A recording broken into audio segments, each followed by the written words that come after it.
आज बीएनएमयू संवाद के फेसबुक लाइव पर आप सभी शिक्षकों, छात्रों, अभिभावकों, पदाधिकारियों और अन्य सभी नागरिकों का स्वागत है। यह फेसबुक लाइव बीएन मंडल विश्वविद्यालय का एक ऐसा प्लेटफॉर्म है जहां से सभी शिक्षकों, छात्रों, अभिभावकों, पदाधिकारियों और अन्य सभी नागरिकों के साथ सीधा संवाद होता है। इस पर शिक्षकों के द्वारा व्याख्यानमाला सीरीज ऑफ लेक्चर की व्यवस्था है। इसके अलावे छात्रों के परीक्षाफल आदि सूचनाएं उपलब्ध किया जाता है। मैं professor Naresh Kumar, department of chemistry, BN Mandal university Madhepura, BNMU Facebook live पर आज इस लेक्चर ऑफ सीरीज में आपका हृदय से स्वागत करता हूं। आज के लेक्चर का विषय है environmental ethics behind sustainable development, अर्थात सतत विकास में पर्यावरणीय नैतिकता। यह विषय माननीय उच्चतम न्यायालय एवं भारत सरकार के द्वारा एवं यूजीसी से अनुमोदित वह टॉपिक है जिस पर स्नातकोत्तर, स्नातक एवं उच्च माध्यमिक और माध्यमिक कक्षाओं के सभी छात्रों के लिए एक पेपर के रूप में सुनिश्चित किया गया है। आज इसी विषय पर मेरा व्याख्यान होगा। विषय है सतत विकास में पर्यावरण नैतिकता, environmental ethics behind sustainable development. आज पर्यावरण को डिटेल में हम लोग समझेंगे। पर्यावरण शब्द परि और आवरण से बना है, अर्थात हम और हमारे चारों ओर का वह आवरण जिसमें सभी भौतिक, रासायनिक और जैविक पदार्थ शामिल होता है। सभी जीव और निर्जीव शामिल होते हैं। इसे हम मूल रूप से दो भाग में बांट कर देखते हैं। जैविक, जिसे हम अंग्रेजी में बायोटिक कहते हैं, जैसे पेड़, पौधे, पशु, जीव जंतु आदि। इसी प्रकार अजैविक, जिसे हम अंग्रेजी में एबायोटिक कहते हैं, जैसे वायु, जल, मिट्टी, प्रकाश आदि। बायोटिक और एबायोटिक में केवल दो प्रकार की प्रतिक्रियाएं होती है। इसी दो प्रतिक्रियाओं के कारण से एक दूसरे का पूरक और इस प्रकृति के अस्तित्व का निर्धारण होता है एवं सतत विकास का रूप लेता है। आज इसको समझने के लिए हम ये जानते हैं कि ये दोनों प्रतिक्रियाएं को इस रूप में हम लोग समझ सकते हैं कि एक क्रिया है फोटोसिंथेसिस, जिसे हम हिंदी में प्रकाश संश्लेषण कहते हैं, और ठीक उसका विपरीत होता है रिवर्स ऑफ फोटोसिंथेसिस। और फोटोसिंथेसिस के बारे में आप सभी जानते हैं कि फोटोसिंथेसिस में प्लांट कार्बन डाइऑक्साइड एवं जल के साथ क्लोरोफिल और सनलाइट की उपस्थिति में ग्लूकोज और ऑक्सीजन देता है। यही ऑक्सीजन लेकर हम सभी जीव जंतु जिंदा हैं और इसी ग्लूकोज भोजन के रूप में लेते हैं और अपनी वृद्धि एवं लाइफ स्पान को बढ़ाते हैं। ठीक इसके विपरीत रिवर्स ऑफ फोटोसिंथेसिस होता है, जिसे मानव एवं एनिमल ग्लूकोज को ऑक्सीजन के साथ जलाकर कार्बन डाइऑक्साइड और H2O का निर्माण करता है, जल का निर्माण करता है, जिसके कारण से प्लांट भोजन कर जिंदा रहते हैं, अपनी वृद्धि और लाइफ स्पान को बढ़ाते हैं। दोनों को जिंदा रहने के लिए दोनों घटना का लगातार होना आवश्यक है, जिससे सभी जीव जंतु, एनिमल एवं प्लांट्स स्वस्थ रहते हैं। लेकिन ज्यों ही ये दोनों घटना के बीच असंतुलन की अवस्था आती है तो फिर हमारा जिंदा रहना मुश्किल हो जाता है। हमारी प्रकृति असंतुलित हो जाती है और परेशानी बढ़ने लगती है। एबायोटिक सभी जीव जंतु का मूल आधार होता है, जिस पर हम रहते हैं, जिसकी शुद्धता और मात्रा जो बायोटिक की वृद्धि के समृद्धि और लाइफ स्पान को निर्धारित करता है, जिसमें जल, जमीन, वायु का महत्वपूर्ण योगदान होता है।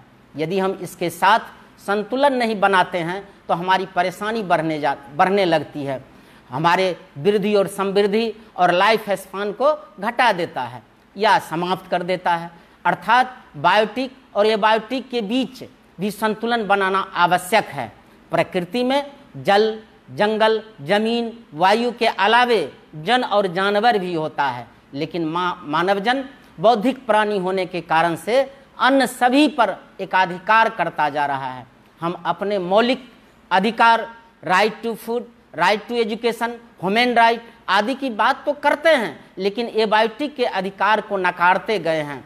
अपने विकास के लिए सुख समृद्धि और सुविधा के लिए प्रकृति के साथ छेड़छाड़ कर असंतुलन को बढ़ावा देता है, जिसके कारण से ग्लोबल वार्मिंग, ओजोन होल, अतिवृष्टि, न्यून वृष्टि, बाढ़ आदि का सामना करना पड़ता है। और इसके कारण से बायोटिक और एबायोटिक दोनों के अस्तित्व पर खतरा उत्पन्न हो गया है। मनुष्य अपने लिए और अपने समुदाय के लिए कुछ नियम कानून बना रखे हैं, जिसमें अपनी सुरक्षा, समृद्धि और सुविधा के लिए प्रकृति का शोषण करता है। फिर असंतुलन की स्थिति आ जाती है, जिसका परिणाम हम आए दिन देखते रहते हैं। इसके संतुलन को बनाए रखने के लिए हम मानव पर्यावरण के प्रति उत्तरदायित्व समझकर कुछ नैतिकता की बात करते हैं, जो पर्यावरण नैतिकता कहते हैं, जिसे हम पर्यावरण नैतिकता कहते हैं, जिसे अंग्रेजी में इन्वायरमेंटल एथिक्स कहा जाता है, जो हमारे देश के सभी शिक्षण संस्थानों के सभी कक्षाओं में एक पेपर अनिवार्य रूप से रखा गया है। आज हम समझेंगे इस नैतिकता को। नैतिकता शब्द ग्रीक शब्द इथिक्स से उत्पन्न हुआ है, जिसका अर्थ, मौलिक अर्थ होता है चरित्र मानक, आदर्श मानक। हम उस कार्य को नैतिक मानते हैं जो मनुष्य के मान्यताओं या सिद्धांतों के अनुरूप हो। नैतिकता को हम इस प्रकार से समझते हैं कि यह मानव मूल्य की वह व्यवस्था है जो अधिक सुखमय जीवन जीने के लिए हमारे व्यवहार को आकार देती है। नैतिकता की सहायता से हम ईमानदारी से जीवन जीकर हमारे संपर्क में आने वाले लोगों से विश्वास और मैत्री स्थापित करते हैं। नैतिकता सुख की कुंजी है। नैतिकता का अर्थ ऐसी नीति से है जहां व्यवहार करना, जिसमें समाज में सहभागिता, समरसता और सप्रेम बना रहे। सभी संगठन या संस्था के पास नैतिक मूल्य होते हैं, जैसे ईमानदारी से कानून का पालन करना, गुणवत्तापूर्ण उत्पादन और उसकी सुरक्षा, नियोजन विधियां, उत्पादित के भविष्य की सुरक्षा, वित्तीय संतुलन को हम एक आदर्श और मानक मानते हैं। तंत्र में शामिल सभी भागीदार, बायोटिक और एबायोटिक की सुरक्षा, उच्च स्तरीय प्रबंधन को स्थापित करना, साध्य एवं साधन को रिकंज्यूमेबल बनाना, अधिक लाभ देने के लिए उपभोक्ता को कम से कम दोहन करना नैतिकता के दायरे में आता है। नैतिक मूल्य अच्छे और बुरे कार्यों के मानक होते हैं, जो व्यक्ति के व्यवहार को नियंत्रित करता है। एक शिक्षक का कार्य है पढ़ाना। यदि वह छात्रों को पढ़ाते हैं तो नैतिक मूल्य को स्थापित करते हैं। वह छात्र छात्रा हमारे आने वाले पीढ़ी के लिए सीढ़ी का कार्य करते हैं और हम सतत विकास के पथ पर चलते रहते हैं। समाज को सुचारू रूप से चलाने के लिए नैतिकता जरूरी है, अन्यथा अव्यवस्था और अस्थिरता के रूप में सामाजिक और प्राकृतिक ढांचा चरमरा कर टूट जाएगा और हम अस्तित्व विहीन हो जाएंगे। इसलिए हमें मानव के अलावा प्रकृति के नॉन ह्यूमन कंटेंट्स, जो आदमी के अलावे होता है, कि प्रति भी नैतिक मूल्य को स्थापित करना पड़ेगा, जिसे हम पर्यावरण नैतिकता कहते हैं। आज ये महत्वपूर्ण है, हम केवल हम लोगों के लिए नहीं, पूरी व्यवस्था के लिए, पूरे विश्व के लिए। पर्यावरण नैतिकता का वह मार्गदर्शक बल है जिसमें हम हर मानव को अपने आसपास के वातावरण को स्वच्छ रखना चाहिए। यदि हम परिवार में माता, पिता और बच्चे तीनों को खुश रखना चाहते हैं तो तीनों को हानि से बचाना होता है, तब तीनों खुश होगा, स्वस्थ रहेगा और संतुलन में रहेगा। इसका मतलब सीधा है कि उसके बिना विकास संभव नहीं होगा। इसी प्रकार यदि हम आकाश को अपना पिता माने, पृथ्वी को अपना माता माने और ग्रह को अपना बेटा माने, तो पर्यावरण के तीनों भाग, आकाश, पृथ्वी और ग्रह, तीनों को बिना हानि पहुंचाए संतुलन में हम रख सकते हैं और तीनों का सतत विकास संभव हो पाएगा। और यही पर्यावरण नैतिकता का मूल्य उद्देश्य होता है, जिसे हम नेचुरल ब्यूटी साइंस भी कहते हैं। आज प्रकृति के प्रति हमारे कुछ उत्तरदायित्व हैं, कुछ कर्तव्य होता है। पर्यावरण नैतिकता विभिन्न प्रकार के विषयों पर प्रभाव डालती है। यह कानून, समाजशास्त्र, अर्थशास्त्र, भूगोल और विज्ञान पर भी प्रभाव डालती है। यह सोचने पर मजबूर करती है कि नॉन ह्यूमन से अधिक महत्वपूर्ण होता है। क्या यदि मानव का मौलिक अधिकार है तो नॉन ह्यूमन का भी अपना अधिकार है। प्रकृति हमारी आवश्यकताओं को पूरा तो कर सकती है, लेकिन हमारे लालच को पूरा नहीं कर सकती है। प्राचीन से ही हमारे ग्रंथों में पर्यावरण के प्रति समानता का भाव दिखाया गया है। प्रत्येक देवता को उसके सवारी के रूप में किसी न किसी पशु को दिखाया गया है, जिसके प्रति आज भी सम्मान का भाव उत्पन्न होता है। लेकिन संसाधनों का अधिक से अधिक उपयोग कर हम अपने जीवन स्तर बढ़ाते तो गए, इससे हम नई नई तकनीक भी विकसित किया और विकास कर संसाधन की कमी को दूर करते गए। इस उपयोग को सुगम बनाने के लिए एशिया, अमेरिका, अफ्रीका का उपनिवेशीकरण किया गया। समस्या यह थी कि वहाँ के निवासी कृषक समाज के थे, कबीलाई थे और अपनी जमीन और जंगल का गैर औद्योगिक और गैर व्यापारिक उपयोग करते थे। वे प्रकृति को भोग की वस्तु नहीं मानते थे, कई जगह उसे देवी देवता भी मानते थे। यानी जो एक समाज के लिए संसाधन था वही दूसरे समाज के लिए संसाधन नहीं था। ऐसे में दोनों के विचारों के बीच टकराव स्वाभाविक था। उद्योगपति जंगल काट कर व्यापारिक फसल उगाना चाहते थे और जंगलों और खेतों की जगह खादान स्थापित करना चाहते थे, या फिर नदियों पर बिजली बनाने के लिए बांध बनाना चाहते थे। लेकिन पारंपरिक लोग अपने पुराने तरीकों से उनको अपना उपयोग करना चाहते थे। यही टकराव कमावेश आज भी कई प्रदेश में जारी है।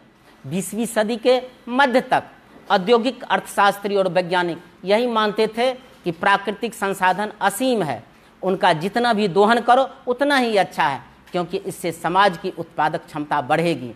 समस्या यह थी कि उनका पृथ्वी पर वितरण समान नहीं था, कहीं प्रचुर मात्रा में उपलब्ध था तो कहीं बिल्कुल ही नहीं। पर्यावरण विज्ञान के नज़र में पिछले 70 वर्षों में पर्यावरण का अध्ययन करने वाले वैज्ञानिकों ने, दार्शनिकों ने इस पर कई प्रकार के प्रश्न उठाए हैं।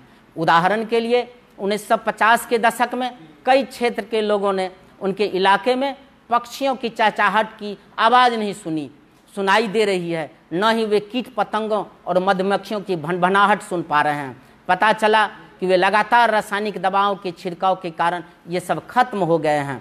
1962 में रेचल कार्सन ने अपने पुस्तक निस्तब्ध बसंत, जिसे साइलेंट स्प्रिंग के रूप में जाना जाता है, उसमें लिखा है कि पक्षियों और कीट पतंगों की चुप्पी के पीछे कीटनाशकों का भयावह प्रभाव है जो मनुष्यों पर पड़ रहा है।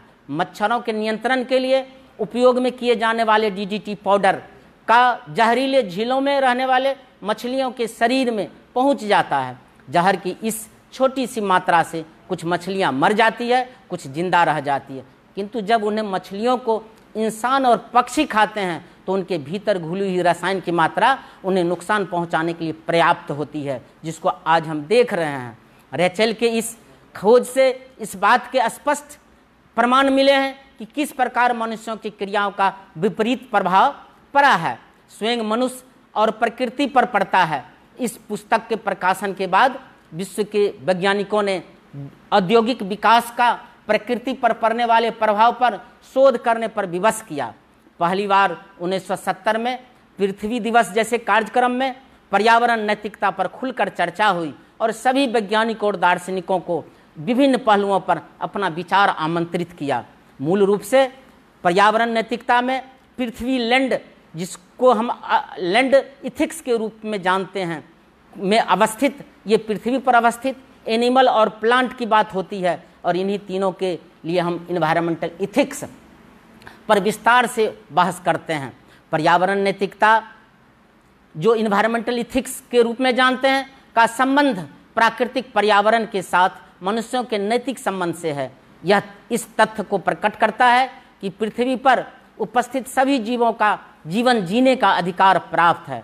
प्रकृति को नष्ट करके हम सभी जीवों के जीवन जीने के अधिकार का हनन कर रहे हैं। यह कार्य अन्यायपूर्ण और अनैतिक भी है। प्रत्येक जीव का सम्मान करना और उनके जीने के अधिकार की स्वीकृति देना, यह हमारा नैतिक कर्तव्य होता है। पर्यावरण नैतिकता से संबंधित कुछ मुद्दे हैं जिस पर हमें विचार करना आवश्यक है। प्राकृतिक संसाधनों का उपयोग करना। प्राकृतिक संसाधन सीमित है, मानव अस्तित्व के लिए महत्वपूर्ण भी है। इनका संबंध भावी पीढ़ियों के स्वच्छ और हरित पर्यावरण के अधिकार से है। इसमें मुख्य बातें हैं, वनों का विनाश। जब औद्योगिक प्रक्रियाएं संसाधनों का विनाश का कारण बनती है तो क्या यह उद्योग का उत्तरदायित्व तो नहीं है? ये क्षरित संसाधनों की पुनर्स्थापित नहीं कर सकते हैं। क्या पर्यावरण की पुनर्स्थापना के मध्य से मूल पर्यावरण की पुनर्प्राप्ति की जा सकती है? हम बायोडायवर्सिटी की क्षति के लिए कौन उत्तरदायी है? क्या वनों में स्थित वन्य जीव और पौधे का अधिकार है या नहीं? यदि वन्य जीव और पौधे अन्य प्रजातियों को नष्ट कर दिया जाएगा तो क्या होगा? क्या हमारा भविष्य होगा? क्या हम प्रभावित होंगे या नहीं होंगे? क्या हम केवल हमारे उपभोग और लालच के लिए कुछ प्रजातियों के विलुप्त हो जाने का कारण नहीं बन रहे हैं? इसके अलावा हम कुछ पशुओं की भी बात करेंगे। पशुओं की हानि भी हम पहुंचा रहे हैं। कई अन्य पशुओं के विभिन्न प्रकार की प्रजाति संख्या में निरंतर कमी हो रही है, क्योंकि उनके उपयोग, खाद्य स्रोत और पशुओं में परीक्षण जो आजकल हम एनिमल टेस्टिंग के तौर पर करते रहते हैं, किया जा रहा है। हम पशुओं को उनके जीने के अधिकार से कैसे वंचित कर सकते हैं? उनके आवास और भोजन से वंचित करने का हमारा कृत्य कहाँ तक उचित है? ये संभव है? ये ऐसा कदापि संभव नहीं हो सकता। इस पर हमें विचारना है। हमें हमारी सुविधाओं के लिए उन्हें क्षति पहुंचाने का अधिकार किसने दे रखा है? आज इसी क्रम में हम ये जानेंगे कि क्या ये कृत्य से पर्यावरण प्रदूषित हो रहा है? निश्चित रूप से प्रदूषित हो रहा है। जलवायु परिवर्तन के नकारात्मक प्रभाव से वर्तमान पीढ़ी और गरीब लोग, आने वाली पीढ़ी और संगत रूप से प्रभावित होती है, जो कि ग्रीन हाउस गैस उत्सर्जन के लिए कम उत्तरदायित्व है। उनकी कोई गलती नहीं है, फिर भी वो उससे प्रभावित होते रहते हैं। इसकी भली भांति समझ होने के बावजूद गैसोलीन से चलने वाले हमारे वाहन प्राकृतिक संसाधनों के विनाश को बढ़ावा देते हैं। क्या हमारे लिए उचित है कि हम उनके विनिर्माण और उपयोग को जारी रखें?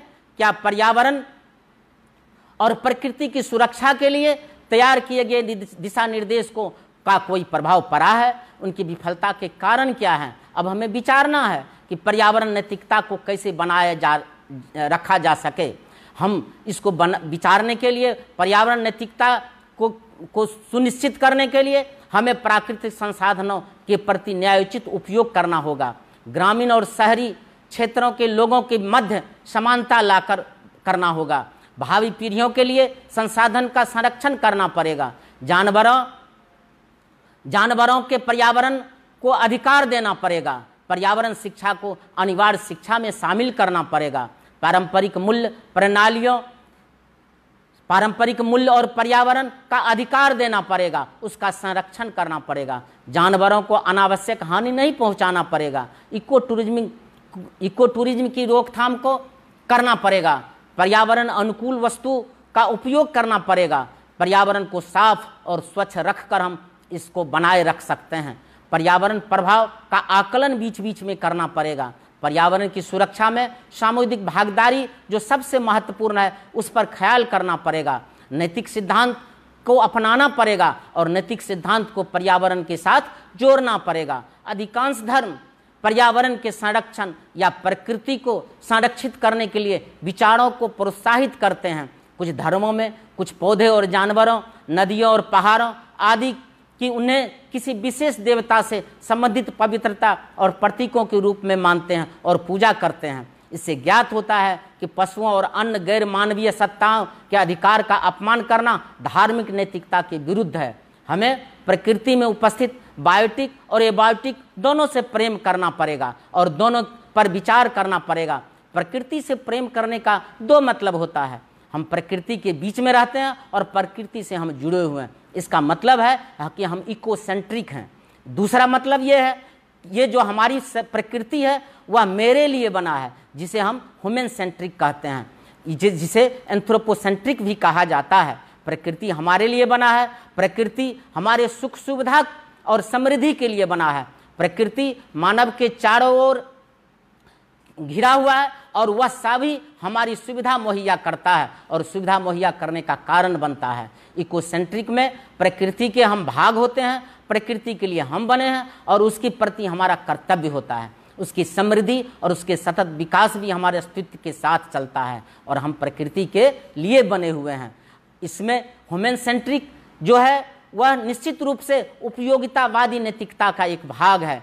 इसके अनुसार पर्यावरण संबंधी चिंताएं केवल इसलिए करता है मनुष्य कि वह मनुष्य को प्रभावित करता है। उदाहरण के लिए प्रदूषण स्वास्थ्य को छीन करता है, संसाधन का ह्रास करता है, जीवन स्तर के समक्ष संकट उत्पन्न करता है और जलवायु परिवर्तन मानव जीवन और आजीविका के बीच खतरा उत्पन्न करता है। समग्र रूप में मानव केंद्रित नैतिकता यह दावा करती है कि पर्यावरण का सम्मान करना चाहिए, हमारा ये दायित्व है ताकि मानव कल्याण और समृद्धि सुनिश्चित किया जा सके। लेकिन डीप इकोलॉजी, जिसे हम गहन पारिस्थितिकी कहते हैं, पर्यावरण नैतिकता का महत्वपूर्ण भाग। उसमें हम जानते हैं कि मनुष्य को स्वयं सेल्फ की अपनी अवधारणा को विस्तृत कर उसमें अन्य जीव रूपों को शामिल करना चाहिए और इसको इकोलॉजी से इसका संबंध है। इसके 8 बुनियादी मूल रूप से सिद्धांत हैं, जैसे पृथ्वी, मानव और गैर मानव जीवन दोनों का अंतर्निहित मूल्य होता है। जीवन रूपों की समृद्धता और विविधता इन मूल्यों के प्राप्ति में योगदान करती है और यह खुद भी एक मूल्य होता है। महत्वपूर्ण आवश्यकताओं की पूर्ति के अतिरिक्त मनुष्य के पास इस समृद्धता और विविधता को कम करने का कोई नैतिक अधिकार नहीं है। जब रूपों और संस्कृतियों का विकास वस्तुतः कम जनसंख्या के साथ संगत नहीं होता, मानव द्वारा गैर मानव, जिसे हम ह्यूमन और नॉन ह्यूमन वर्ल्ड में बांटते हैं, में अत्यधिक हस्तक्षेप किया जाता रहा है। इससे स्थिति तेजी से खराब होती जा रही है। इसलिए नीतियों में संशोधन की आवश्यकता है और संशोधन निश्चित रूप से किया ही जाना चाहिए। वैचारिक परिवर्तन इस रूप में होना चाहिए जो मुख्य रूप से बढ़ते हुए उच्च जीवन स्तर के विपरीत जीवन की गुणवत्ता का समर्थन करता हो। इसके अलावे सद्गुणों की नैतिकता है जिसको भी समझने की आवश्यकता है, जिसे हम वर्च्यू इथिक्स के रूप में जानते हैं। इसके अंतर्गत चरित्र की उत्कृष्टता का एक निश्चित क्षेत्र होता है जो एक बेहतर मानव जीवन के लिए आवश्यक होता है। सत्यनिष्ठा, संवेदनशीलता, अच्छा निर्णय आदि ये इसके अंतर्गत आता है। यह निर्धारित करता है कि हम गैर मानव विश्व से किस प्रकार संबंध स्थापित करते हैं। उदाहरण के लिए अन्य संवेदनशील पदार्थ के साथ हम अपना एक संबंध स्थापित करते हैं। इस प्रकार से पर्यावरण नैतिकता हमारे सतत विकास में सहायक होता है। इसे हम 2 प्रकार से बांटते हैं, जिसे हम सतत विकास में निहित नैतिकता अर्थात इथिक्स बिहाइंड सस्टेनेबल डेवलपमेंट भी कह सकते हैं। इसको 2 भाग में हम बांट के समझ सकते हैं। एक होता है इंटरजेनरेशनल इक्विलिटी, जिसे अंतर पीढ़ीगत समानता कहते हैं। इसका आशय है कि संसाधनों के उचित उपयोग, प्रदूषण में कमी, जनसंख्या नियंत्रण और पारिस्थितिकी संतुलन, जिसे हम इको बैलेंस को बनाए रखते हैं, कि जो भावी पीढ़ी को एक स्वस्थ, संसाधनपूर्ण और सुरक्षित पर्यावरण का हस्तांतरण करना, ये हमारा नैतिक उत्तरदायित्व होता है। ठीक दूसरा जो है अंतः पीढ़ीगत समानता है, इंट्रा जनरेशनल इक्विलिटी हम मानते हैं। राष्ट्रों के भीतर और राज्य के भीतर परस्पर समानता को बढ़ावा देने के लिए इस प्रकार का तकनीक का विकास करना जो गरीब देशों के आर्थिक विकास में सहयोग करे, ताकि राष्ट्र के बीच विद्यमान संपत्ति अंतराल को कम किया जा सके। यह सभी के लिए प्राकृतिक संसाधनों का उपयोग करने के समान अवसर प्रदान करेगी। विभिन्न दार्शनिकों ने, वैज्ञानिकों ने अपने इन्वायरमेंटल इथिक्स को अपने अपने तरीका से जो है सो दर्शन दिया है, अपने अपने तरीका से व्याख्या किया है। हम ये मान के चलते हैं कि इस पृथ्वी पर मूल रूप से ये 3 जो महत्वपूर्ण चीज़ है, जिसे हम लैंड, ह्यूमन और गैर ह्यूमन जीव कहते हैं। अतः लैंड के लिए लियोपोल्ड ने अपना विचार रखा, जिसे हम समझ सकते हैं लैंड लियोपोल्ड के नाम से जाना जाता है। लैंड के लिए लियोपोल्ड ने अपना एक विचार रखा, जबकि सिंगर ने गैर मानव के लिए अपना विचार रखा, एवं अर्नेस्ट ने अपने विचार रखा, जिसे इस प्रकार से हम समझ सकते हैं। सर्वप्रथम लैंड के लिए लियोपोल्ड ने अपना विचार रखा। उस किताब को द लैंड इथिक्स के नाम से जाना जाता, काफ़ी प्रसिद्धि प्राप्त किया ये किताब ने। हमारे जो इन्वायरमेंटल इथिक्स और इन्वायरमेंट को जानने वाले हैं, खास करके फिलॉसफी के जो टीचर है, स्टूडेंट हैं, वो इस किताब को बहुत अच्छे तरीक़ा से जानते होंगे। द एंड इथिक्स के नाम से यह जाना जाता है। इस सिद्धांत के अनुसार लियोपोल्ड ने भूमि नैतिकता और मानव समुदाय की सीमा को विस्तृत रूप से विचार किया है। इसके अंतर्गत मिट्टी, जल, पौधे और पशुओं आदि आते हैं। इन शब्दों से स्पष्ट है कि संपूर्ण प्रकृति और धरती ही पर्यावरणमय है। अतएव धरती पर रहने वाले सभी सजीव, निर्जीव, बायोटिक, एबायोटिक पदार्थ पर्यावरण से घिरा हुआ है। लियोपोल्ड की मान्यता है कि नैतिकता का आरंभिक विचार व्यक्ति केंद्र था, लेकिन बाद में व्यक्तिक और सामाजिक नैतिकता के रूप में इसका विस्तार हुआ। लेकिन आज की नैतिकता मनुष्य और पर्यावरण के बीच और नियमित आचरण का है। इस आचरण को ही भूमि नैतिकता की संज्ञा दी गई। और भूमि की जब बात करते हैं तो इसका दो अर्थ होता है, उत्पादन और राज्य।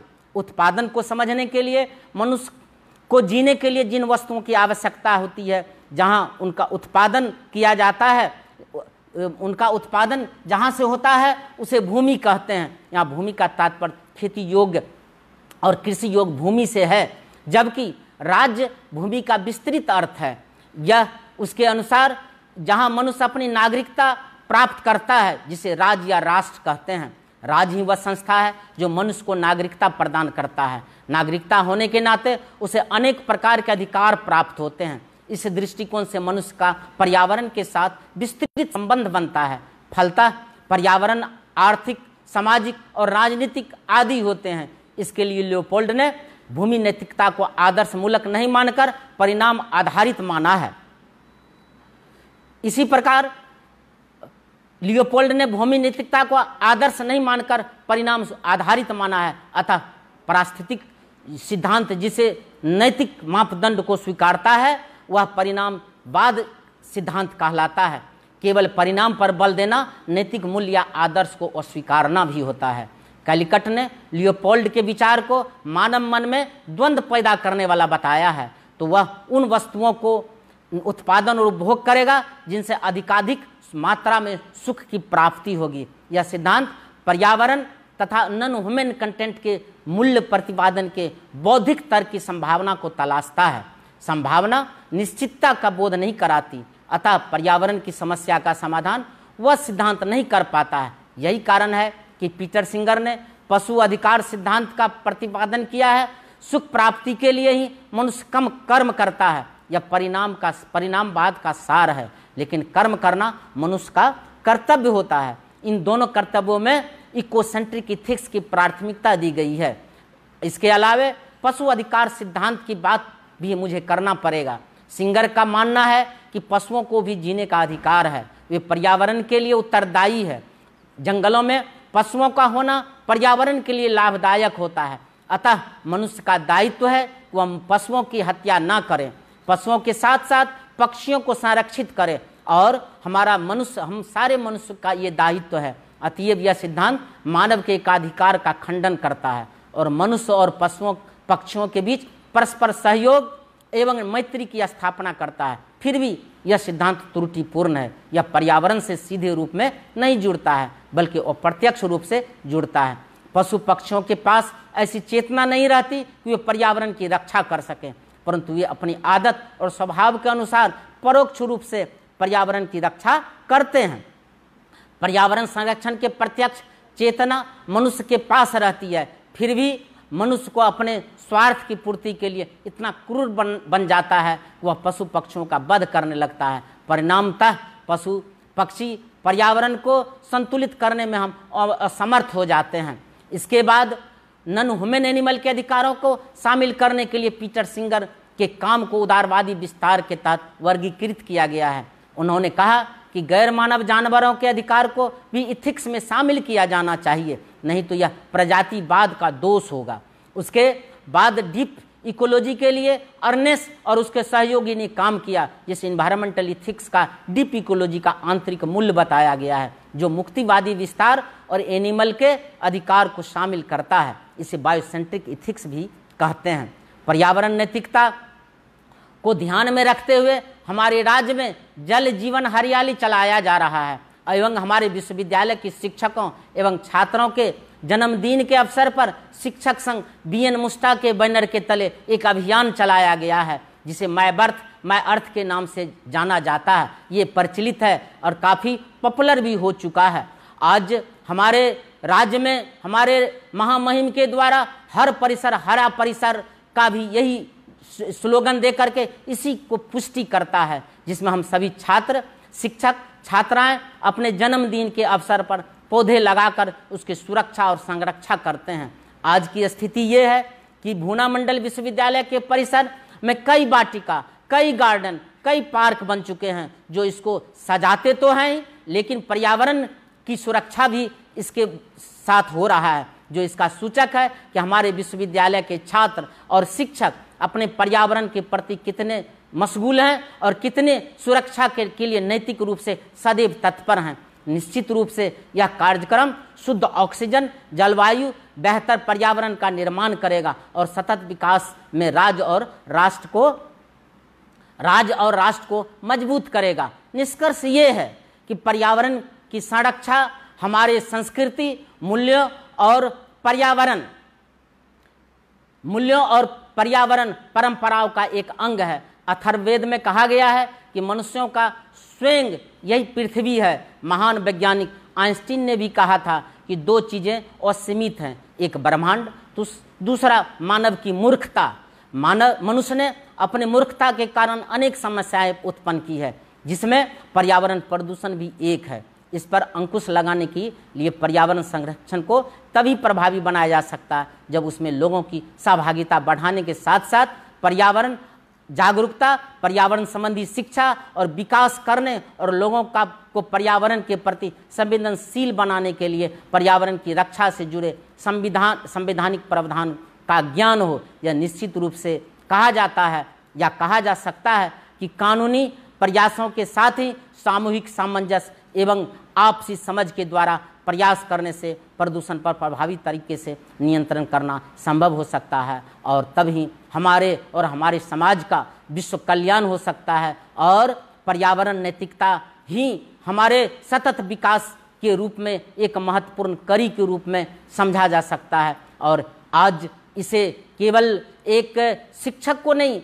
हमारे छात्र को, आम नागरिक को, सारे समुदाय को ये समझना पड़ेगा कि पर्यावरण की सुरक्षा जब तक हम कर नहीं लेते हैं तब तक हमारी आने वाली पीढ़ी के लिए हम कुछ छोड़ कर नहीं जाएंगे। आज जो भी स्थिति है हमारे राज्य के द्वारा जल जीवन हरियाली भी एक उसी पर्यावरण की सुरक्षा का एक कार्यक्रम है। इसे आम लोगों तक जाने की आवश्यकता है और आम लोग केवल जाने की नहीं, आम लोग को आत्मसात करने की आवश्यकता है। जिस दिन हम सभी आत्मसात कर लेंगे निश्चित रूप से हमारा पर्यावरण संरक्षित रहेगा, हमारा पर्यावरण सुरक्षित रहेगा, हमारे पर्यावरण में प्रदूषण समाप्त हो जाएगा और हम सभी जो है सो बेहतर जिंदगी जी सकते हैं और भविष्य के लिए बहुत सारा जो है सो हम अपनी सहभागिता कर सकते हैं, दे सकते हैं, आने वाली पीढ़ी की सुरक्षा की गारंटी दे सकते हैं। और इसी के साथ आज हम अपना लेक्चर को समाप्त करता हूँ। आप सभी छात्रों को सुनने के लिए, सभी शिक्षकों को सुनने के लिए हम बहुत बहुत धन्यवाद ज्ञापित करते हैं। धन्यवाद।